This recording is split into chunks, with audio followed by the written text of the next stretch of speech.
Yeah. All right. So I guess we'll start. We will start, but you know what? We are equal co-hosts, right, on the show. I've been telling people I'm in charge, but we are equal co-hosts. I like to think of you as my co-host, Patented Phil. Folks. Here in Minnesota. Folks, we are here this week for two reasons. To rip up to get 12 people to come to a live podcast thing. Sure. For me it's Lost Leader Week for Acme Comedy Company. For those of you who can't see, we have 300 people here, but 290 of them have throat and hand injuries, so you won't be able to necessarily feel their presence. Louis Lee, the owner of the club, has referred to me as his little tax shelter for many years. Little tax shelter. Andy, right off Kindler. I mean, you know, that's when he launders the money. When I'm here, I don't know what laundering the money means, but I know the Russians do it, and I'm not going to make fun of our beloved president. He's doing a great job. Oh yeah. He's keeping them guessing. Oh yeah. It's good to be here. I decided today that. Do you know what the nuclear football is? I do. Okay, what is it? It is the suitcase full of nuclear code items that goes along with the president everywhere he goes. Is it football shaped? No, it has nothing to do with it's not like the football phone from the 70s. Get the football out of your head, Andy. It's not an actual Because football. I think I came up with a thing today. They can't let him use it unless he answers several questions about civics. I think that's a fair test, for sure. And I mean... Any governmental... You could say, well, how many senators are there? I guarantee you he will not know. He'll just go, one vote. One goddamn vote. Fake. You mean you're talking about fake numbers? Yes. The fake numbers in the Senate? Okay. Today, I have not smoked any pot. I have not eaten any pot. And we have had to throw away a couple of shows because I thought, hey, you know what would be great for someone who can't focus? Why don't you eat some pot? But I will remember everything that was brought up. Welcome to Thought_Spiral. Hey. Named by Podcast Magazine, one they're not familiar with. The one they're not familiar with. And he brought up the Patented Phil. We came up here to do the podcast, for me to do another. I want to see if I can get 300 people total in my show this week. And then Louis is going to give me a bonus. And the bonus will be he'll pay for my transportation back to the airport. And we came here because our hero is here, right? Josh? Oh, yeah. Oh, the maker of my pillow right here in Minnesota. It's machine washable. It's washable. It's washable. What is his? Let me ask you a question. Is his Phil copyrighted at all? What is it? Well, Andy, it's a patented Phil. Oh, patented. Okay. For a while, there was a patent pending Phil. Yes. But now it's a patented Phil. I toured the country as patent pending Phil. And I just want to say that anything is funny after you say I toured the country. And that theory will be tested. I thought you were going to come watch. You decided not to. Happens a lot at our live podcast tapings. Right. They get more people than an NPR event. I've been warning you what happens if we put up a paywall, Andy. This is the paywall. Answer. This is your God. Answer. 7, 14, 21, 28, 35, 42. I'm watching you like a hawk, Louis. I was going to bring someone from L.A. as a counter, but I'll do it right now. 1, 2, 3, 4, 5, 6, 7, 8, 9, 10, 11, 12, 13. Okay, you don't count because you just do a podcast here. If I can't do 7 times 14, $98. Is that right? If I don't see $98, Louis, I'm going to slap a lawsuit so fast. I won't come out of my trailer. That's where you stay, is his trailer. Oh, yeah. A tractor shop. So we are obsessed with the Patented Phil guy. Does anybody here have a MyPillow? Anyone? Do you? Are you happy with it? Yeah? It doesn't just feel like a bag of foam chunks? The patented bag of foam chunks, I mean? My patented foam chunk method? It's unbelievable. It took me 2 years to come up with my pillow because I am not a bright man. You would think, how many different factors? What could have taken me 2 years? Did I take a long nap after coming out with the outside casing? Oh, sure, I remind you of your shop teacher from Shakopee, but I'm not. I'm wearing pajama tops. That's right. I am the symbol of sleep. I kind of part my hair in a way that wasn't even popular in the 50s. And I look huggable if you want to hug someone who has his own patented fill. And I'm hurgable. Now, what does that mean? I'm completely hurgable. Why do you want another pillow? And if you order now, of course, if you order anytime, you get another pillow free, or is it for? Did you get another pillow free or for $5? I got my wife bought them. I got the second one. You really do sound like one of those people who would be interviewed on the commercial on TV if they threw an extra pillow in there. Blue blockers at home too. You have what? Blue blockers at home. What are blue blockers? Do you know? They are crappy sunglasses that people buy from television. Yes, 20 years ago. Yes. But they're not currently popular. No, they're patent pending. No. I keep hearing when I come back here. I hear that. Now Josh is Minnesota. From here. He's from here. Many fans. I like to call the people fans of the podcast because it's sarcastic. He is from the. How many people have followed the goings on of J. Elvis Weinstein? Wow, that's it. How many of you prefer me as an entertainer in general? I'm bad now? You're starting to go by entertainer now? Who likes, loosely. Okay, I was too tired to put the air quotes around it. That's right. Who here thinks... I'm an entertainer. Overpromise, underdeliver. Oh, look, I'm slightly amusing. Who here thinks that my career never went anywhere because of self-sabotage? Okay, yes. B, some people got it, some people don't, and I don't. There was some doubling up there. You could a little column A, a little column B. Or C, maybe I should look into how many cutting down on my speedballs. Maybe. Yes. There we go. All right.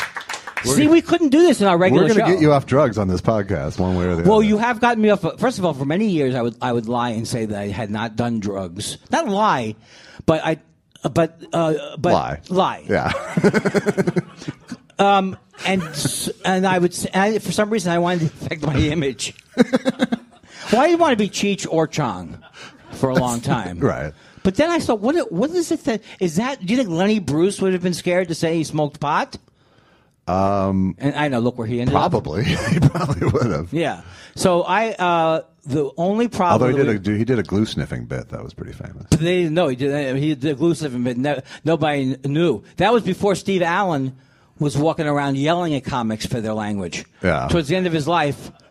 This is a true story. I was at the American Comedy Awards. I'm not bragging. And at the end of it, I see Steve Allen apologizing to an 11-year-old kid. I'm sorry you had to be subjected to this kind of language. Fuck off, old man. I said to him, sorry you had to subject us to your mystery novels with you and your wife. He has mystery novels with him and his wife solve crime. Who is his wife? His wife is Audrey Meadows. Is she still alive? No, Audrey. Anyone? Say again? Jane Meadows, thank you. Is she alive? This is a segment of our show that's gotten very popular. It's brought to you. It's brought to you by comedy. If it's not funny, it's not comedy. Okay. God damn it! That is. I'm turning it off now. There's no reason for me to have this on. Please turn it off. I turned it off like a middle-aged Jew who's looking at a contraption he's never seen before. I wish I was middle-aged. So should we set the right? Let's set the scene a little bit for people listening on the standard podcast form. We're at Acme Comedy Club. Standard I don't know. Podcast Just form? let me fucking talk, and I'll get a rhythm. Oh, I don't like the language, Josh. I don't like it I don't either. like the potty mouth. We are here at Acme Comedy Club, which is my favorite comedy club in the world. Yes. It is the greatest comedy club in the world. Absolutely. True. And I've been on this stage before it was Acme Comedy Club. What was the name of it? It was called David Wood's Rib Tickler. Oh. It was a Woods vehicle? It was a Woods joint? I was 16 literally the first time I performed here as MC at the Rib Tickler. Oh my God. And now they didn't serve food, right? They served food, and they had a place called Raleigh's in that restaurant. And it was did they ribs. have ribs? It was ribs, yeah. Oh. Yeah. That's They were at least that consistent. See, yeah. Louis, not Sticks. You should name it Shticks. You should have named that Shticks many years ago. People go have a Don Rickles sandwich. And they had magic at the Rib Tickler. They would have magicians. It was really based on like the Comedy Magic Club in Hermosa. So they'd have like an MC and a variety act and a comic headliner. And so I was MCing one week, and there was the manager of the club was named Denny, and I was like I said, I was like 16, and he takes me off after the show. He goes, here's a couple tips for you. First of all, do anything with music. People love music. He's like, get a guitar. I'm like, no, I don't. I was politely going, while he's saying this, but in my head, I'm going, I'm not a fucking guitar act for you. And then he goes, and here's another thing: do a Chinaman. Do a Chinaman. And I literally said, a Chinaman? What is? Oh my God. Someone from China. An impression of a Chinaman. It's funny. It kills. Yeah, you were too politically. And I said, and I literally said, do a hilarious Chinaman bit. I said, isn't that racist? No, it's funny. And then I figured out later, I found out that his favorite act was Dana Carvey, who did both play guitar and do a Chinaman. You know what his favorite movie was? Breakfast at Tiffany's. That's right. So now that you've met Louis Lee, I'm glad I never did a Chinaman. That's all I'm saying. Louis is so upset about that joke that you just did, he slightly moved in his chair. That's laughter for Louis. I can't do a Chinaman bit. That guy, and whatever happened to that guy? Later on, he became Colonel Klink was his look. That was his look. Well, Rib Ticklers, there were a whole bunch of clubs named after condoms. A whole bunch of clubs named after what laughter does to you. Thigh Slappers, I played there for years. Right. Milk Through Your Noses. Milk Through Your Noses was a great club. Great club. The Cleveland one, not the Cincinnati. I had to take out my own insurance policy when I opened up Gutbusters. Because people... All right, now look. I was here. Now, I will. Have you finished your story? Because I never let you get a word in edgewise. Enough. It's enough. I just had to get to Chinaman. I know that I want. I know that I don't want to change all the unpleasant things about me for the live podcast, but I want to hide it better from the crowd. You know what I'm saying? Like I'm going to look at you. As far as they know, I'm listening to everything you say. Right. See, this is the special pleasure for me is that people are actually hearing what I say on the podcast. This is the special pleasure for me that people are actually hearing what I'm saying on the podcast. Is that why you wanted me to say it so that I would repeat it back? Would you like this from now on? Mm-hmm. Oh, that's interesting. No, I'm back. Andy's back because I've ingested no pot today. That's good. We're not talking about smoked pot though, right? I came here, the first time I came here, maybe I came here twice, I was, I've had many things happen in my career. I was bumped from headliner to the middle position. The first time you headlined here? Well, the first time I headlined here. And middled here. The first time I headlined, maybe I've been here once before, I don't know. So traumatic. All I can remember is the headliner to the middle thing. I have also, once in Chicago, I volunteered to leave a day early. I agreed with the man that I should be prorated. That was another way to leave the city. With dignity intact. And can we say the name of the person who replaced me? Sure. Maxine Jeffries. Local comic Maxine Jeffries. That you couldn't follow Maxine Jeffries, ladies and gentlemen. No, I don't even think Maxine Jeffries was on the show. They had to bring someone in. Oh, they brought her in. I thought they flipped you with the middle. They had to Google. They didn't have Google. They had to Google crowd pleaser. And before I was bumped down to middle, I don't remember when it happened, one night I said, I'm finally doing well here. I heard some laughs. It was Frank Conniff who was in the audience. I'm not kidding you. I know, people get me here. Yeah, when Frank Conniff's here, they get you. That's right. With his Gleason-like laughter coming from the back of the room. And now, this was also back before they had the hotel. They had an apartment. And if you ever get a chance to go back in a time machine, go back to the 80s just to stay in comedy condos because it's such an exquisite... They're condos, but they're not really condos. They're just like... No, they're shitty apartments that three dirtbags stay in every week. This is how they change the sheets at the end of the week. It was not a good thing, especially if you're an OCD germophobic. Well, I'm not a germ-phobic OCD, but I am an OCD. Yeah. It was there's a running joke among all comics, and the truth of it is that if you went into any comedy condo, you would open the fridge and it would be filled with condiments, because every week they would buy the comics would go to the grocery store and buy condiments, and then every next week the next comics would go, there's no way I'm touching those condiments because of what those assholes might have done to them. So there would literally just be like 10 mayonnaises And when I worked in Western Canada in the late 80s, early 90s, they thought it was now, Canadians are very funny, but this particular group of Canadians thought it was hilarious. I went there and go, why does it smell like urine? And they went, because Wayne Fleming, he peed in the vent. He thought it'd be hilarious when you came here and smelled his pee. That's the way. So comics would put... Maybe leave a headshot instead. Or, a recommendation, a booking recommendation. So I always hate it. So anyway, in the middle of the night, they came, because one of the acts on the show, I hope Louis doesn't, Louis, you don't mind that we're saying these stories, right? It's history. Oh, my God. I didn't know he has a gun. So they came in and they knocked on the door because the opening act had said something rude to a waitress. And so they were knocked on the door early in the morning. You don't knock on a Jew's door early in the morning. And say Rouse. And they came in, they kicked him out. But I thought, oh my God, was I that unfunny that they're going to come to the condo? And Thursday night is Crystal Night here at the comedy was shattering last night. Folks, it's been 75 years. Start to move away from it. So. And in that condo, there was also, they had different rooms, but they didn't have I don't know, was this popular in Minneapolis at one point? The bedrooms still had air on the top of them, so you could hear everything? Was that what was that for, ventilation? Yeah, where you just brought in two guys and go, make some walls. Oh, no, we don't want is it less to have the... Ceilings, not so much. We need the comics to vent. I used to go to the condos and say, I wish it was more open concept.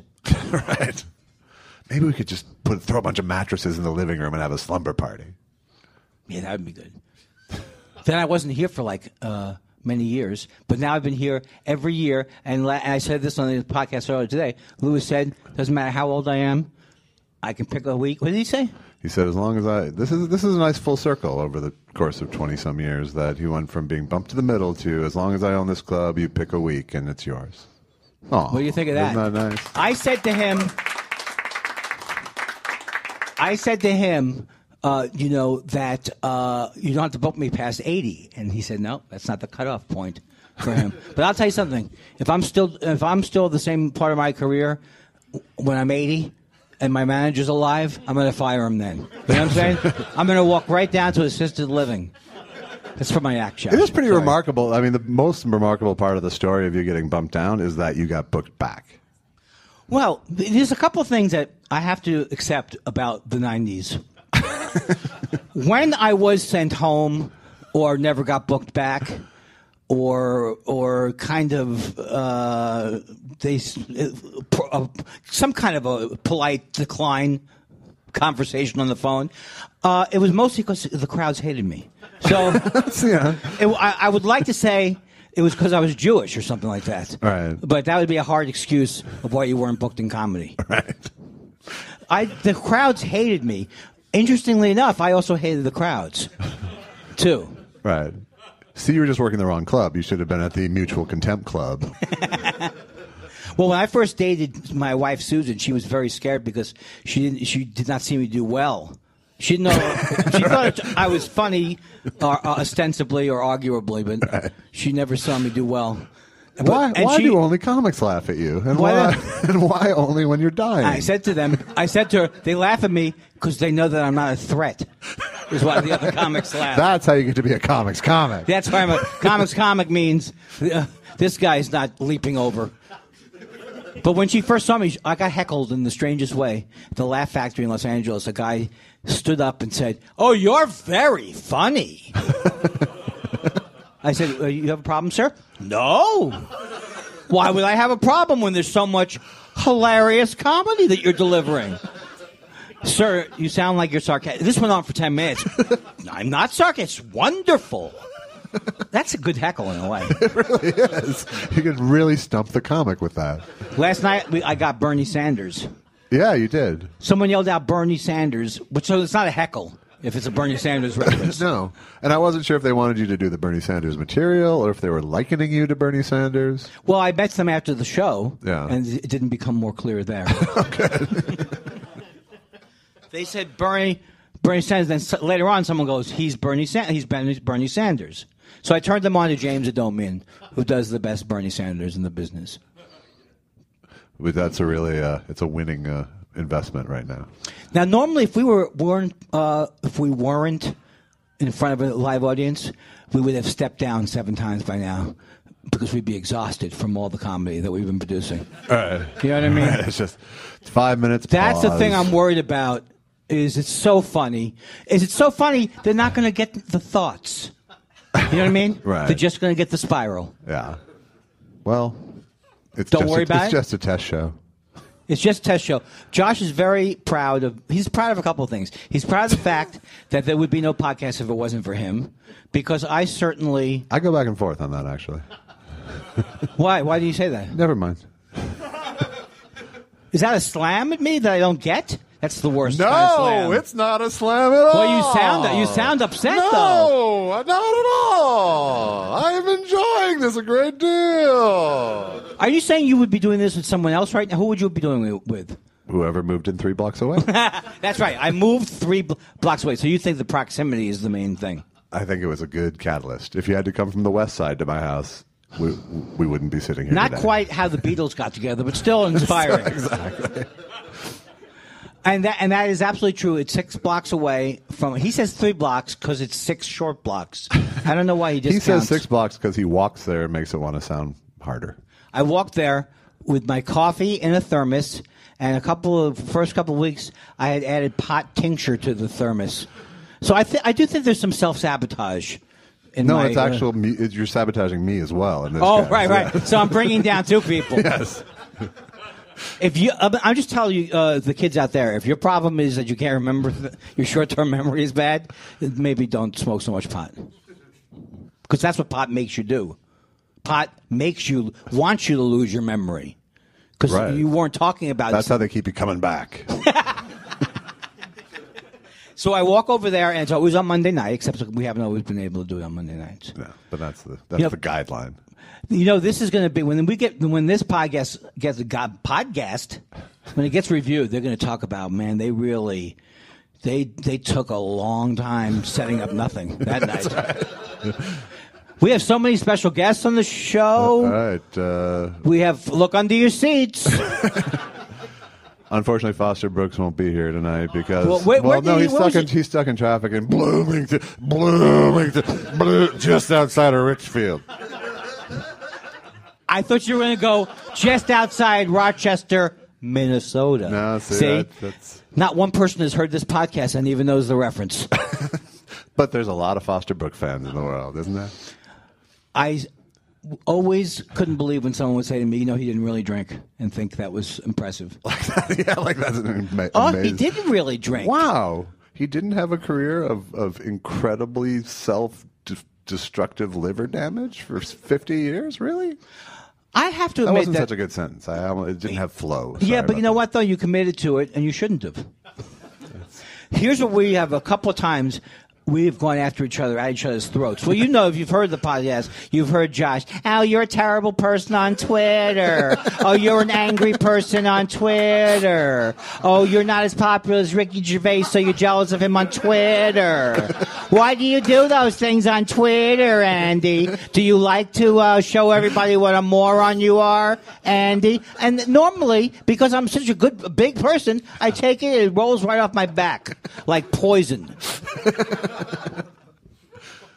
Yeah, in a nutshell. Yeah. So that's why we plan like the Real Housewives. We have a planned fight 10 minutes from now. Right. Would you stop it?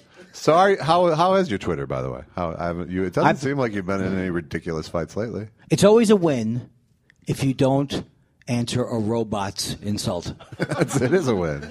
If you don't respond to Loves to Serial Kill 666, or if you mute Razor Blade and Apple 5, you win. Sometimes I think when I reply to their slam, it's so funny. It's not. It's not. A week later, it's not. Yeah. So no, I'm doing better. I am doing better. I still have to say I have a moral dilemma with I understand that there are some people who do like watching the car crash that is your Twitter account, and I feel sort of responsible for taking that pleasure away from them. But then again, you're not a fucking mess anymore. So do you really think that you've turned me around? I mean, that's saying a lot.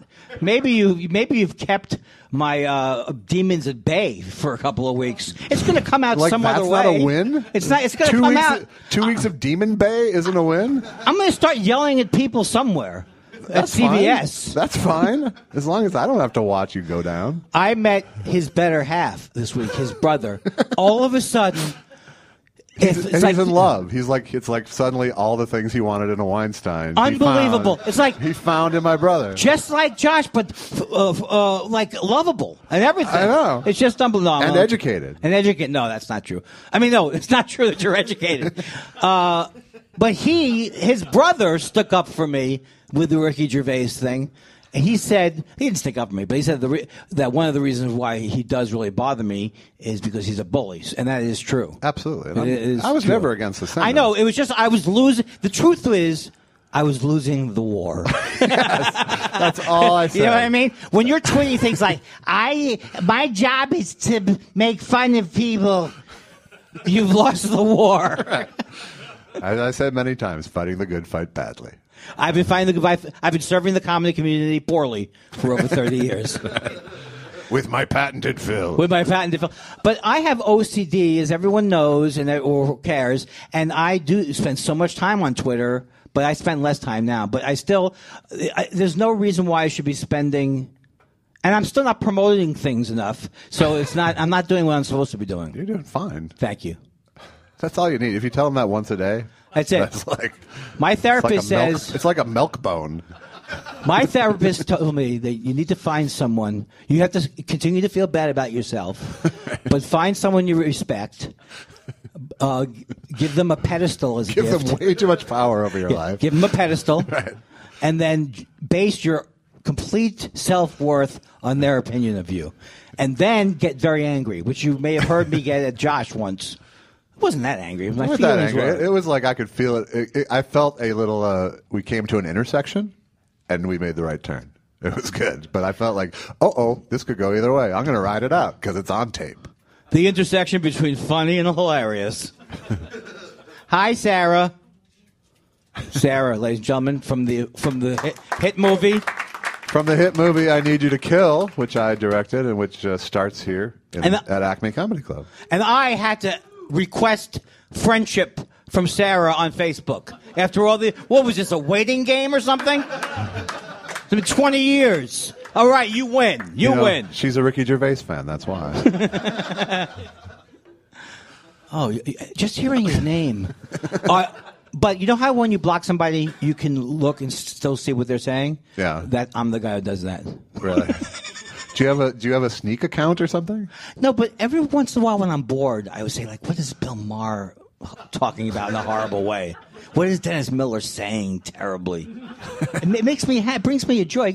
It puts a little gas in the tank. Yeah, it does. It does. It gets me going. I get it. Like Piers Morgan blocked me, so I don't get to see what he says. Yeah. But then someone, a genius, helped me out.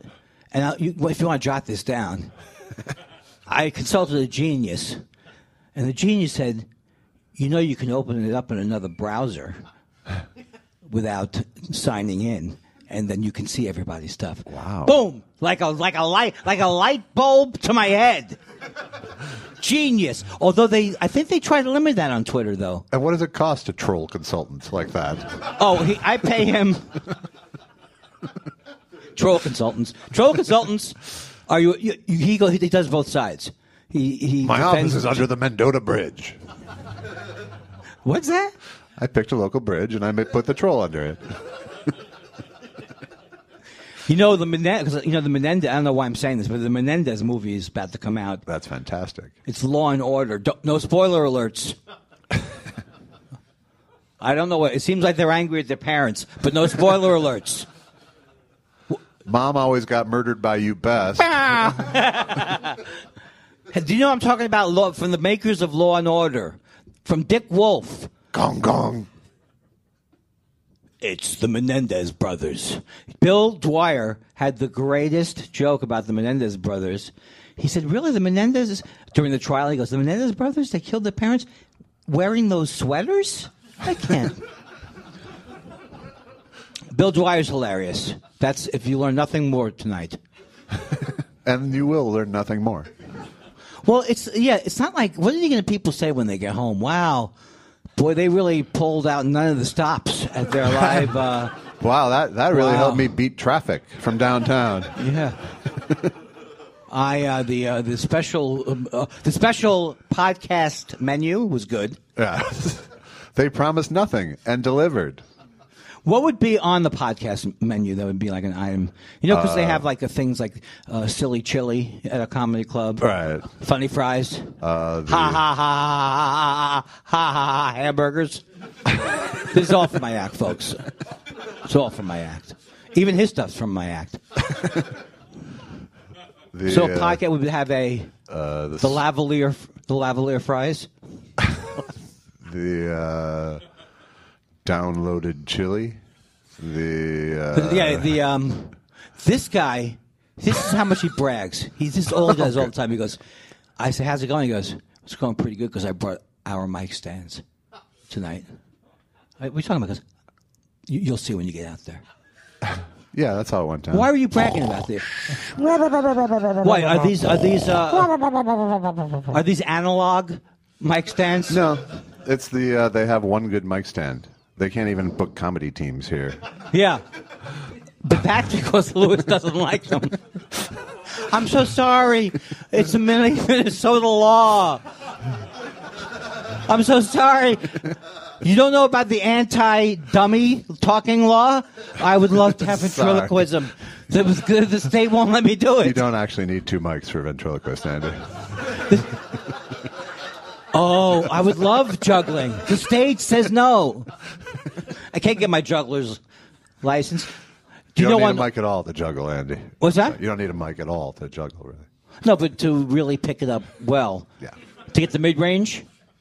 You haven't seen how great juggling is on the radio? I have.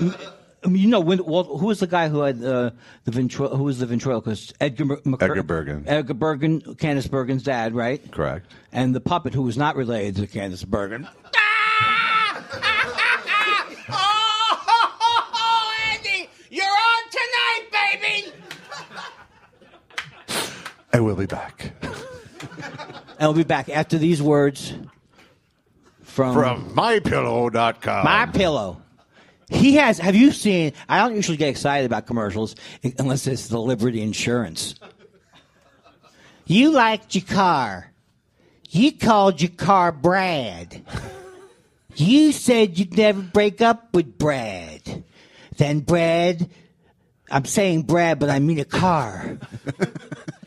He had an accident. These people, this has got swept the nation. 15 years they've had these commercials where someone is walking with a cup of coffee. Oh, are you here? Oh, thanks for, let me say, he said you need a new insurance policy. I said I need a new insurance company.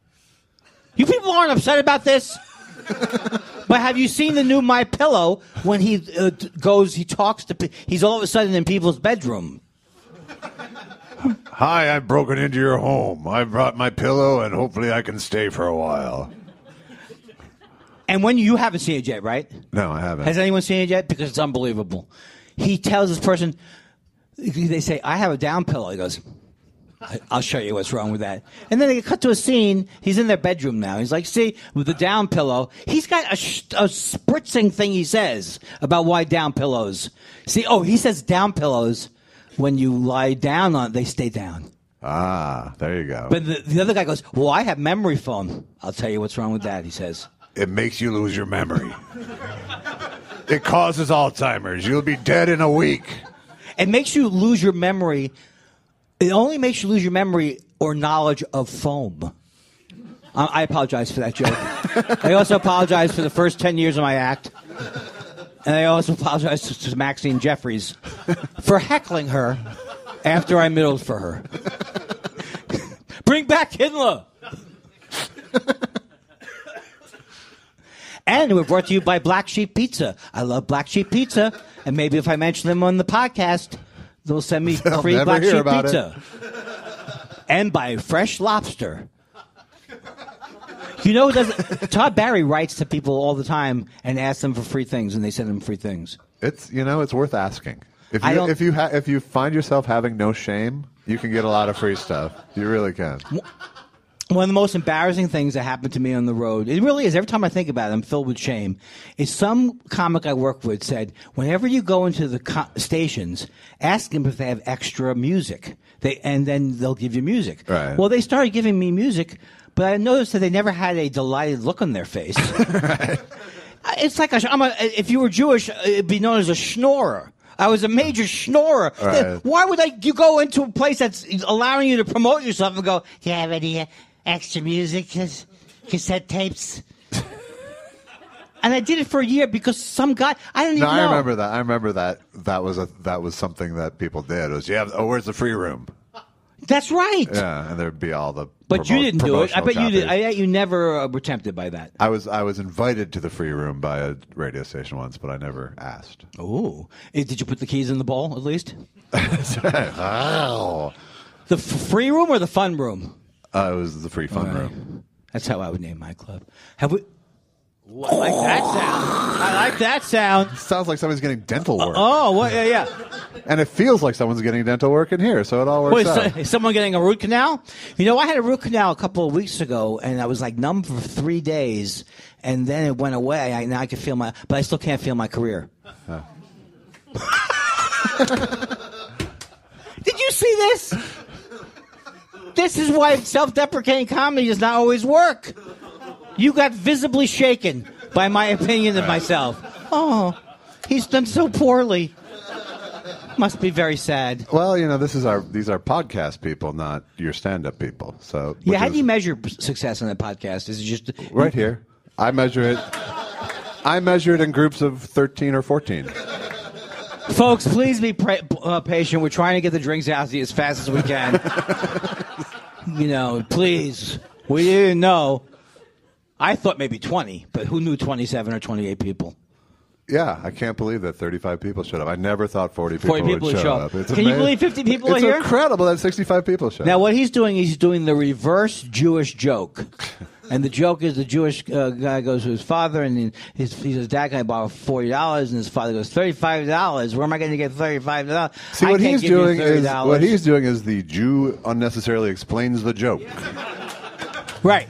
And now what he's doing is he's isolating the Jew who explains the joke to get on the side of the wasps. That's a Minnesota Jew trick, my friend. That's how I got out of St. Louis Park. Do you know that Bob Dylan changed his name to Bob Dylan because of a resistance he had in Minnesota to being Jewish?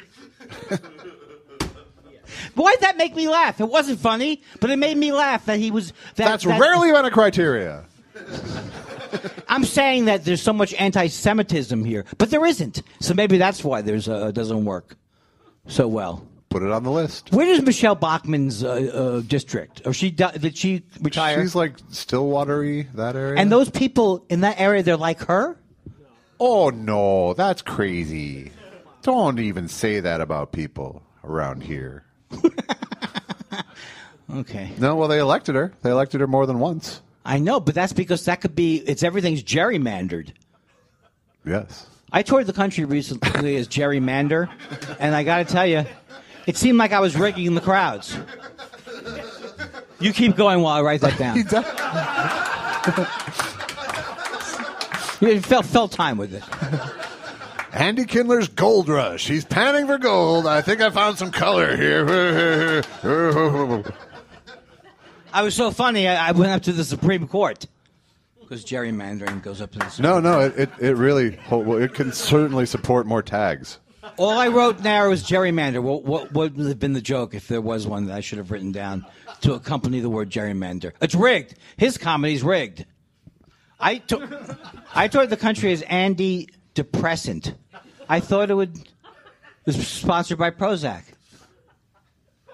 I toured the country. He's only doing that because he's heard every one of these before. I toured the country as anticlimactic. He had me till almost the end. He's the Antichrist. He pitched that for me.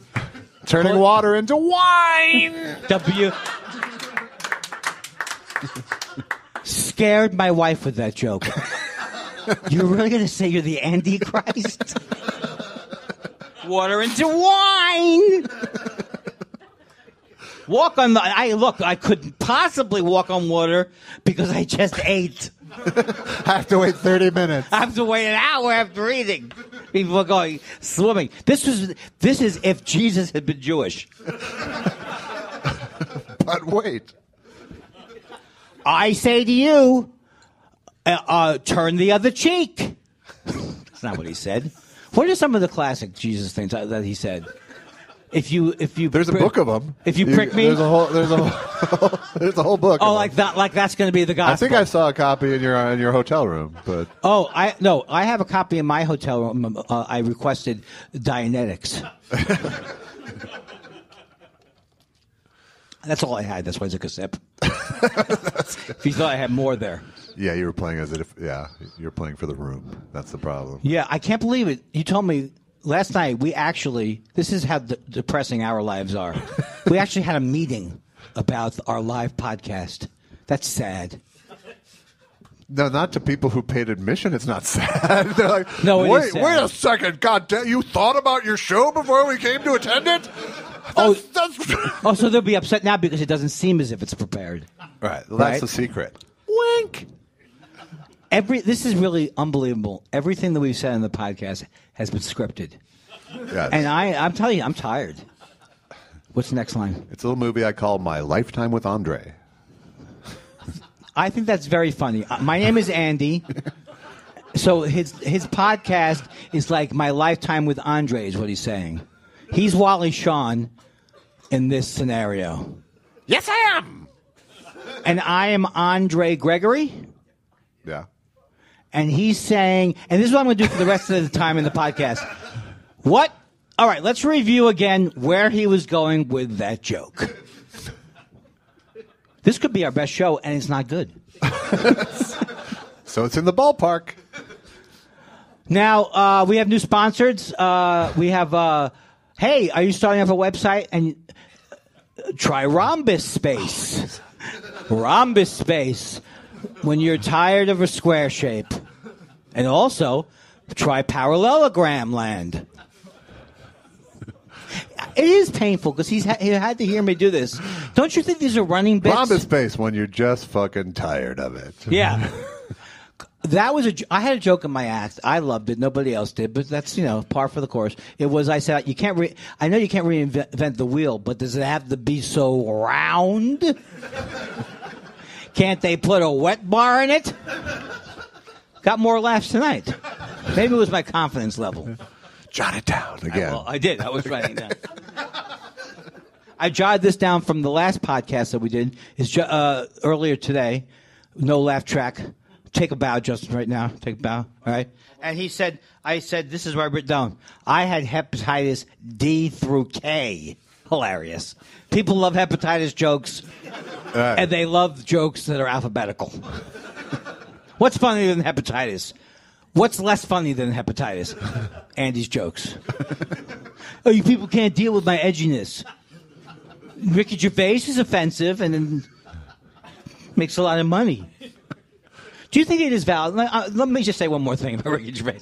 Do you think it's valid that people, and you're going to get very mad at this because there's no simple answer to this, that people defend him by saying he's an animal rights activist?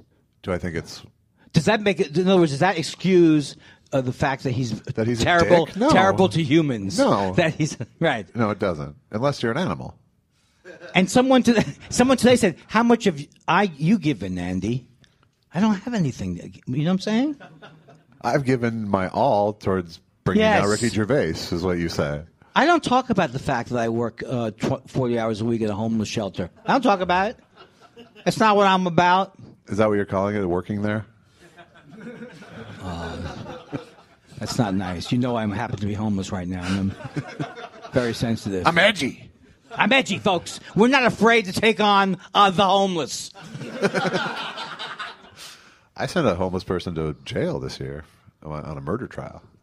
This guy, let me tell you something. This guy was the foreman of a jury and sentenced a man to is executed, right? Am I right about this? You're not right about this, no.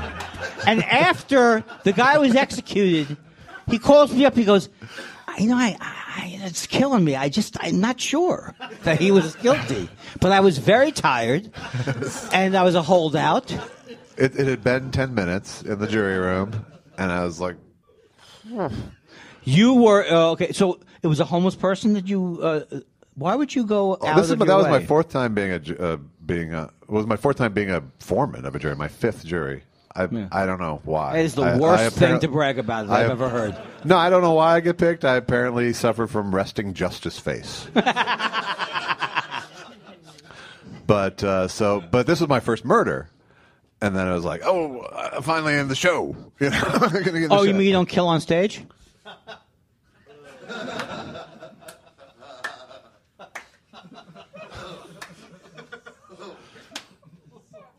And we're back. So, but I was, I was kind of excited. I finally got a murder trial. Now that I'm the wily jury veteran, and then it was like two homeless guys. I was like, oh, that's not. But the show. it could have gone on for a year, right? Did you know, or did they say it was going to be, folks? It's a murder case, but we think it'll be wrapped up. It's a murder soon. case, but they murdered a guy on videotape, so it's not going to take that long. This is true, though, right?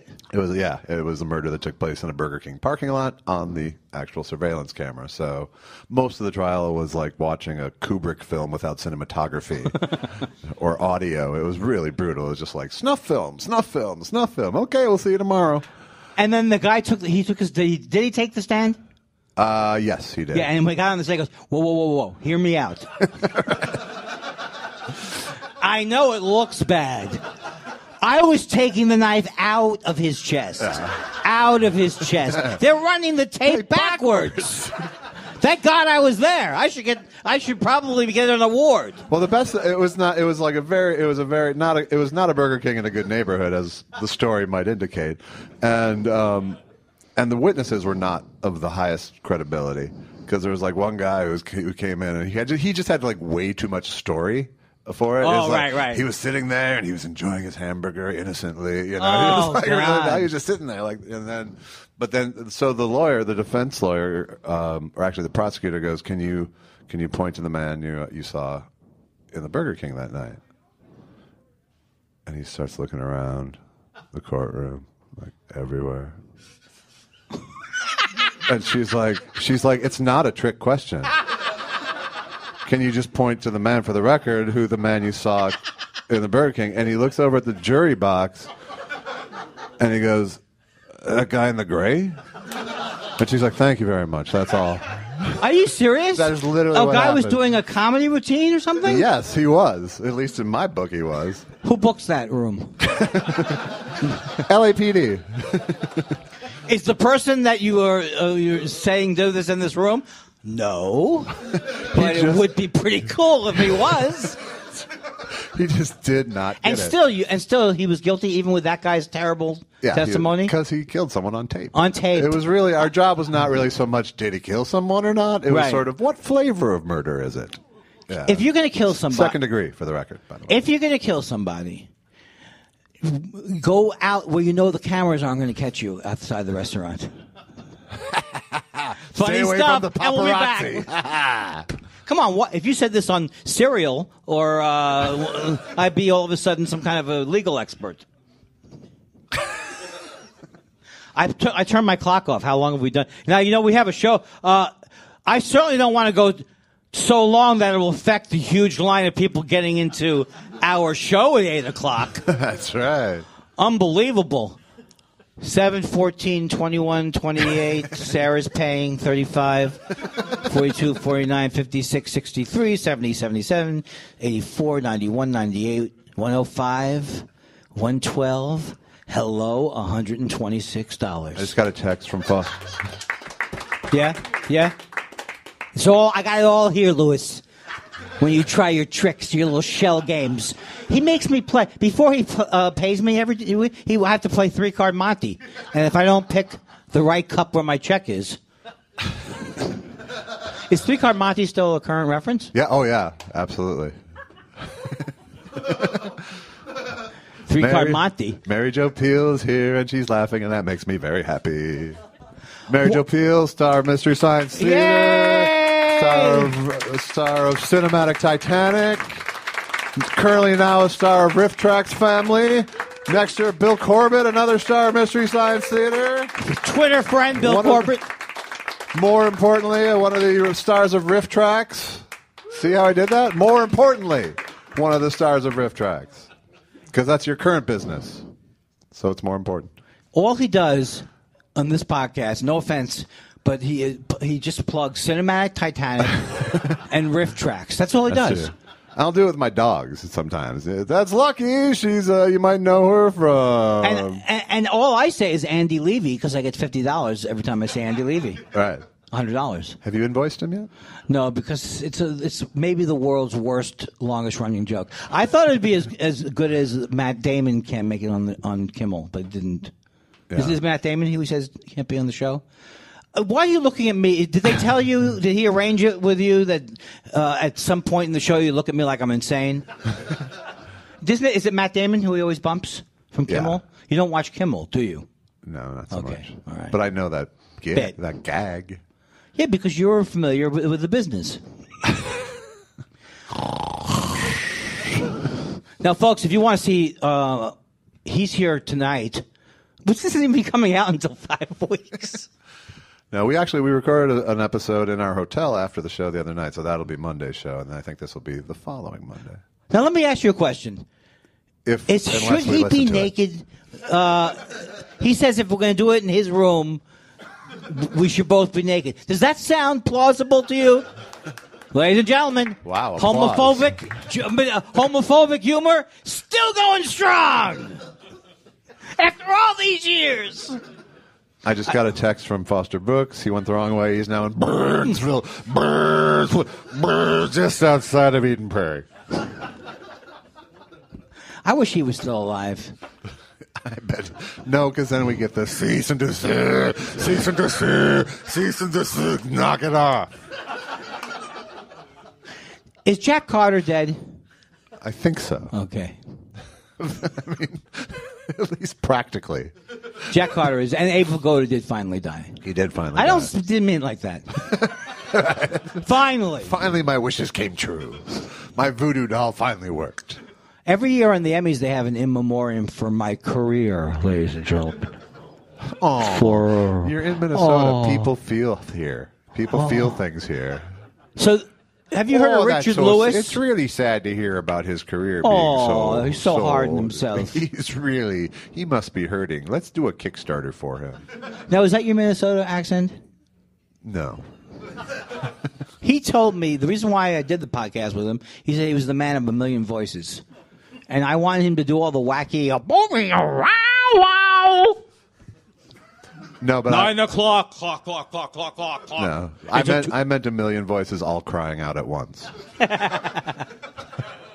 I do. Sarah is for sure passing up a note that says "wrap it up." Is there a note though? No.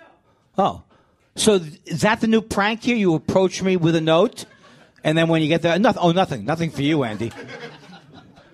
You know that I was in bands. You have been in bands too. And the most embarrassing time was when I was in a band. They didn't like our music.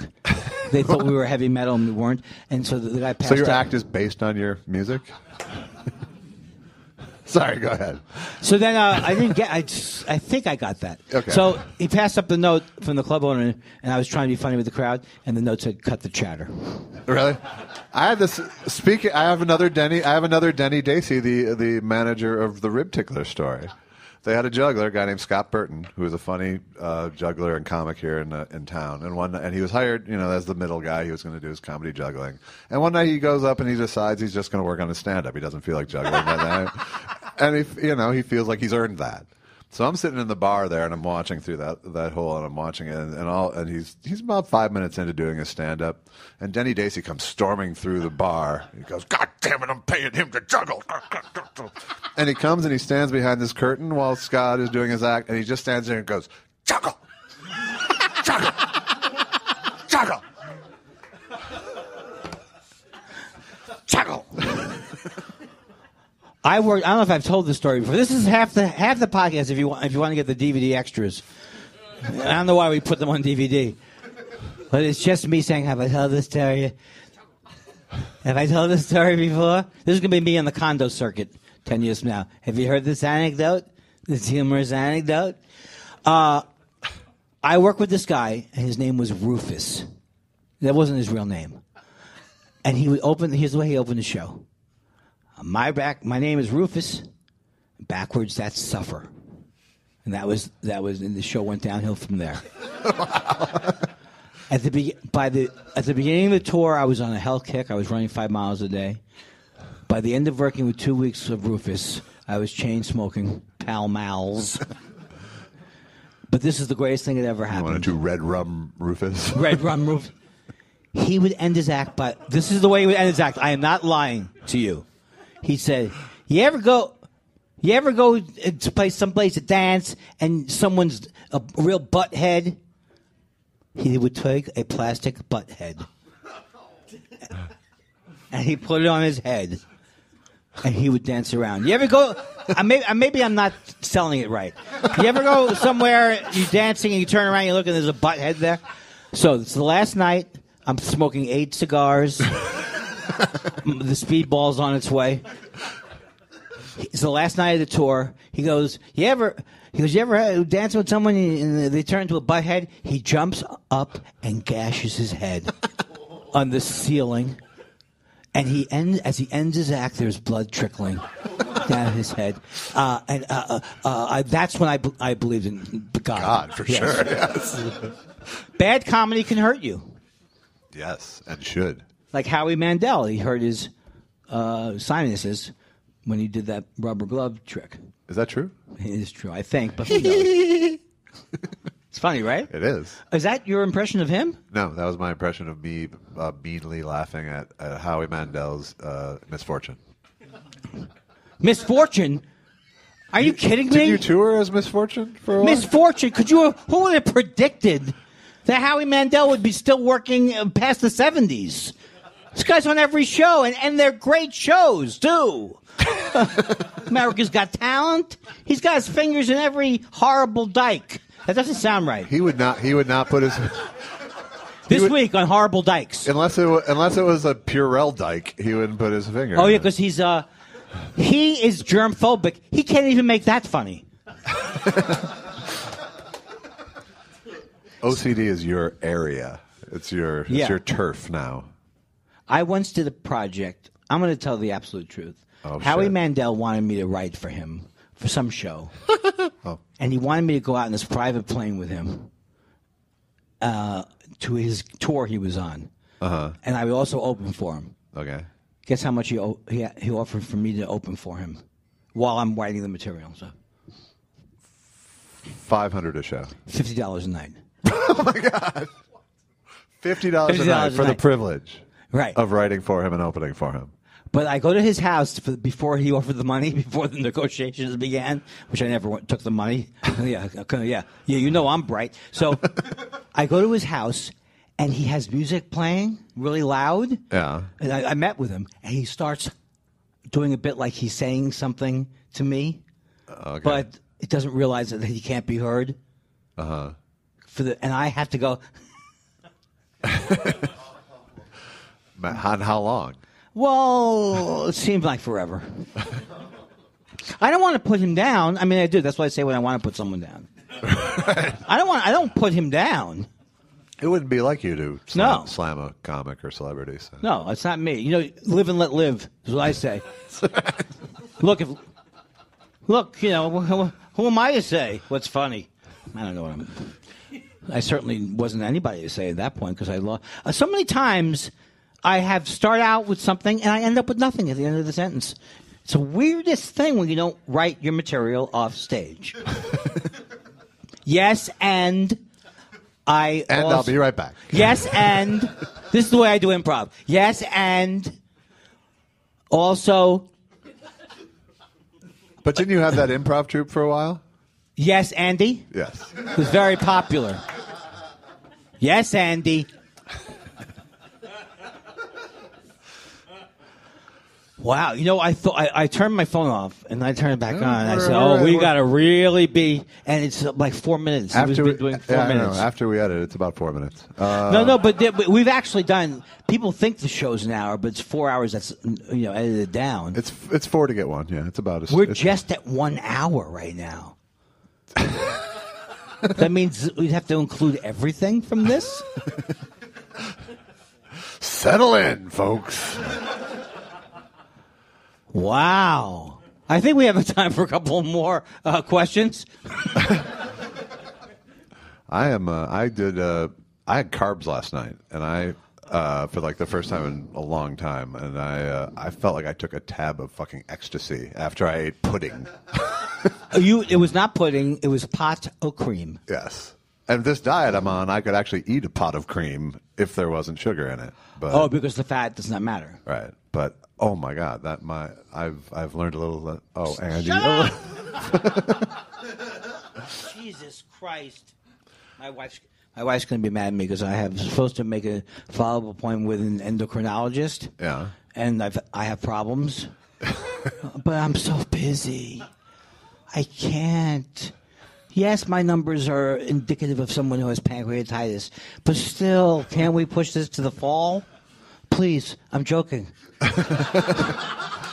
Actually, I'm not joking, but it's okay. That was, by the way, that was Jerry Lewis's favorite type of specialist. What was that? Endocrinologist! Endocrinology!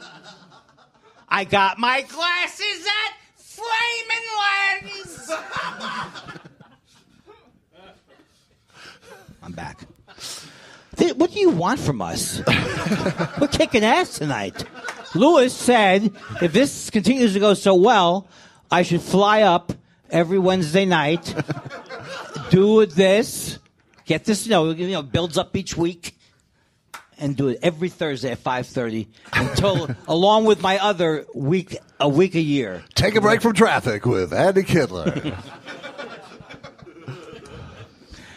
Oh, man. If anybody wants to add on or take over for one of us, I'm a permanent bat. There will be circumcision involved first, I'm afraid, for most of you. But that's a Jewish reference, is what he's trying to say. Thank you again for explaining my Jewish I auditioned for A Serious Man, and I don't want to brag, but that's what I'm doing by bringing it up, right? Yeah. But many people auditioned. Well, you didn't get it, so it's not that great a brag. I did get it. That's how good I am. I'm like Gig Young. You can't tell one movie from another. You don't recognize me. But many people did. Mark Maron auditioned for it. You made your own tape and you sent it to the Coen brothers. And let me tell you, when you're making your own tape that the Coen brothers are going to see, you're going to tank it really bad. For sure. So I'm in my room going, yes, Rabbi. Oh, not into the camera? Yes, Rabbi. Yes, Rabbi. Minnesota is cold. But the guy who played the role was very good. Yeah. The cantor in that movie was my actual cantor growing up. And I actually felt like this, like, when I heard the first, because they were playing it on a record first in the movie. I was like, is that really? And then he actually appeared at the end, and it was a little spooky. Everybody who can retell the things that befell us, who can count them in every age, a hero or sage came to our aid. And then he goes into that part. Look, folks. No, that was the level of commitment for something I had no idea what you were talking about. You know that song, though, don't you? No, I don't at all. Is there any other Jews in the house? Do you know that song? How about this one? Ain't Kello, hey new, ain't gentlemen. Everybody, this is like a career killer. And we'll close with a Jewish sing-along in Minnesota. You do your anecdote about Simiat Saris. The worst gig I ever did was an Orthodox. This is actually true. An Orthodox Jewish wedding I played, where the men were separated from the women. Oh man! But they both came together to not enjoy what I was talking about. Right from the act. Fresh. Well, did we cover all of our topics, Josh? People are going to want to know when we do a live thing. They're going to want to know why is this Manish Tana? They did it live. We didn't go into the fact that tomorrow's my father's death anniversary, which was probably smart. Okay. So I just wanted to put something stupid at the end. It's true. No, it is true that you. Yeah, it's been a fraught week. Because your mom too, right? Passed. My mom's birthday, my dad's death day, both this week. So good week to come home. I figure, just so I can feel every feeling. And by the way, thanks God. Right. But I did. The weird thing is, I'm also doing this. I'm doing this show in LA on Saturday night called "How to Hate Yourself." So, like, the combination of coming home, reliving my childhood, I've like rediscovered ways that I hate myself this week. It's fantastic. I'm picking at scabs. I'm actually cutting down to new scabs. I'm just thinking about all the ways I hate myself. If you need any help, we'll go back to the last 16 episodes of Thought Spiral. Punching it up. Yeah. I have to see. I'm at a certain age. I'm going to be very honest with you people, as opposed to how I normally am. But when you pass, and I'm 35 now, that didn't used to get a big laugh. You get Wayne LaPierre syndrome. Things form in the corner of your mouth, and it's not. I don't have a gun. Right. It's just there is the spittle age. I don't know what any older people can tell me what I'm supposed to do about it. Wipe your mouth. It doesn't seem to work. It seems like I am the stuff in the corner of my mouth. You could be melting. Well, how do you know if a live podcast went well? Practice? I think you just decide, well. I did make some notes here that I wrote down. The history of comedy here, all the comedians who came out of this town. Jeff Cesario, Louis Anderson. That's it. No. Prince. What did these notes mean? I still think that meeting where you were massaging me was not about the podcast. Well, you got me. Homophobia always gets a laugh. God, that time at least. Always gets a laugh. No, the Prince thing was I was telling you about how the comics used to always go out for ribs every night after the show. Like literally almost every night. And that's what happens when the guy who owns the club is 600 pounds. Prince used to be at Rudolph's barbecue when we'd go. I'd usually this is before he stopped eating real food and stuff. But we'd be coming and he'd be going. He would have his own room cordoned off. We didn't, but we'd get Prince's room when he was done with it. So great. I never saw Prince once. Really? And I tried to find him. I walked around everywhere. One of the times I came here with the producer of one of my movies. It was actually literally this week because he went to the fair. And so we were coming into town. He was like, "Hey, will I see Morris Day in the Time?" I go, yeah, you'll see Morris Day in the Time. And then he went to the fair, and he called me from the sky ride above the grandstand. He's like, "Listen." And it's like, "Jungle Love, oh, It's like, I told you. I would like to see Apollonia dive into what was not Lake Minnetonka. Yes. I love that movie. When that movie came out, I was working in a video store, and I watched it all day, every day. It weirdly works. That movie works. I mean, it's not a good movie, but it weirdly works. It's a great movie. I think it's because Prince is really good at the music stuff. The music stuff is great. And when he says, "Jerome, bring me a mirror," come on, what else do you need? That mirror trot, which I just did on radio, what was that? The mirror trot. That's the dance. You know. I told you don't do anything that requires visuals. Yeah, ever. Even in your regular act. But ribs were a big part. There was a big switch, a big seed change when we moved from Rudolph's Barbecue to Market Barbecue. Oh, now he's talking about this place. Is it a great place, Market Barbecue? Do you people? No, it's my place. So shut up, man. You're taking me to There's a place there's like three places left in town that I have to touch every time I come back. There's the Market Barbecue. There is the Egg and I. And there's now Bar La Grassa. Those are the three that I have to do. If I was a comic from the 50s, I would say there are three people I have to touch every time I come back. And people would laugh. And none of them are because they're like the best in show of any of the places. Well, They're Bar just La the places where Egg and I was a place where all the comics used to. It was a very supportive comedy town in the 80s. Like we'd have writing groups, for example. We'd literally get together and like help each other write jokes. And then you would take all the papers at the end. Thank you, everybody. Thanks, man. Nice work. I'll be on the road. I'll see you when I hit the top of the pops, baby. That's right.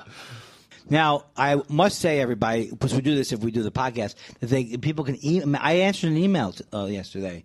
Did you? Yeah, I saw that. That's great. Yeah, it was good. Thanks, he wrote. So stupid. I'm such a terrible person. Oh, let's call it a day. But you can email us at Thought Spiral, and I'm going to start to answer back. ThoughtSpiralShow@gmail.com. Yeah. Yeah. This is what happens every 10 seconds in this podcast. Since the beginning, it's like, what are we going to do now? What do you got? It's fragile. It's very show. Fragile. People love to listen because they hate it so much. Is that it? That doesn't sound good. The podcast that you love it because the hosts are worse than you would be if you're hosting a podcast. Let me listen to that show where that guy has much more hard time living than me. No, this thing is going to turn my career around. I told you. To good? I've only been doing 33 years. This is going to turn it around. Good. This is the extra nudge it needed. This particular podcast. This episode. No, yeah, this one. Because he said, wait till we start doing them live. Right? Right. I'm going to pick the one club in the world where I have carte blanche to do this. Right. And make that carte noir. So what Josh is basically saying is, imagine the turnout we wouldn't have gotten if it wasn't your hometown. Exactly. This club actually is the place I feel most at home in Minneapolis. This is the greatest club in the world. It really is. The greatest club in the world. And I don't even do well here. I've never done well here. No, you really haven't. No, in the old days, I had a running bet with Lewis about how many walkouts I could get. Lewis has actually told me stories of your walkouts, but no, he was telling them with glee. He was telling them with like people walking out saying he's too smart for us, and he was like, I almost did it in Lewis's dialect, and that wouldn't have been cool. But he was like gleeful that people were walking out. Yeah, that's because he's the coolest comedy club owner. He said, Andy, he's not the guy going chuggle. He said to me many years ago, Andy, not all comics get laughs. You just have to accept that. In fact, you know what? It's not about the laughs in your case. I think we got to end soon, don't you? What do you think? I think we probably But are you going to should. have enough to edit out the dead spots? He hates me. See, I think he really hates me at some point. He's going to turn on me like Abbott turned on Costello. I'm going to turn on you. Okay, Lou. I'm going to turn on Lou? you. I'm turning on you I don't soon. think so, Lou. Soon it's coming. I'm going to turn on you. We also had a lot of these sketches. Well, I think that's it. Unless anybody has a question. You have to. When's the next? Are they lining up now outside for the show? Oh, we have a question. I hate to pick at a scab, but what was the first Time I know. incident Oh. that brought you to hate Ricky Gervais? I like that you mispronounce his name. Well, I love the original Office. That was great. I was a big fan. I think I get angry people that at one point I like sometimes. Like Hitler, early Hitler, I loved him. It's like, oh, he's got a mustache. It's like a sketch. No, it was when he started to, well, he does jokes about people's weight, really mean jokes. And then I think in England, people do that more. That's what I think, but I don't know. And then he just, so I always thought it was, at first it was funny what I was saying about him because he always had these pictures like, where he's like over smiling and over laughing. And then he would always just say that he doesn't care what people, he had every other tweet was about how he doesn't care what other people think about him. So he took that as a challenge. Yeah, and then his mean atheism. I'm very sensitive about mean atheists. If you don't believe in God, That's fine, but please leave alone the people who are not bothering you. That's not the funniest way I could have said it. And then he started, but really was that he started to claim that he never have replied to me. This is where he got me. But he was reply. He would comment about every tweet that I would make about him. So then I started to get more enraged, and then later on, the men came and took me away. Ha ha, hee hee, ho ho, ha ha. You know what? It's the fact that he's not self-aware. Most comics are self-aware. He thinks he just is constantly saying how great he is, and his Twitter account is just a whole. It's. You have to look at it. Have you seen his Twitter account? No. Oh, see, that's where I went wrong. But there's also I think there was his sort of stated belief that stand-up is easy. Essentially, it's his. He has no respect for stand-up, really, and and he was on this HBO show with Chris Rock and Seinfeld. Talking funny. Yeah, and Chris Rock, Seinfeld. Who else? Bill Maher, I think. No, it wasn't Bill Maher. Was it Bill Maher? It might have been Louis C.K. Chris Rock. Like three of the guys who care about the craft like almost more than anybody and almost longer than anybody, basically saying stand-up is easy. It's no problem. You just go up there and talk, and it was I was insulted, and I shouldn't even give a shit. But yeah, in other words, the point is, if you didn't have to have a license to do brain surgery, he would have tried it by now. Right. Because he just thinks that everything. Not that we're brain surgeons. No, but I mean, the other thing too is that he does this not just with me. If he gets into a fight with someone, he goes, "Oh, I'll real sad about that. I'm going to go back to my mansion now." And he really loves to brag about how rich he is. I don't think is that funny. When you really seem to believe that how much wealth you have means you're funny, because it means that Trump would be the funniest. Mostly what it comes down to is he's a fucking bully, and he is a bully, and that's what your brother pointed out, who's just like my brother. Oh, your brother pointed out. I mean, your brother's everything, Josh. Do you think your brother liked me? Do you think he liked me? I think he. Do you think is it too soon for me to text your brother? He's just like your brother's just like you, except he has better anecdotes. But he had to get 3 college degrees for that. I dropped out to do a puppet show. This is the way we end our show. We think it ends with the rhythm as something funny. Thank you, everybody. Thanks so much for coming. Yay! Hooray! Do you want to leave the stage, or we just let the applause die out? Okay. Let the applause die out.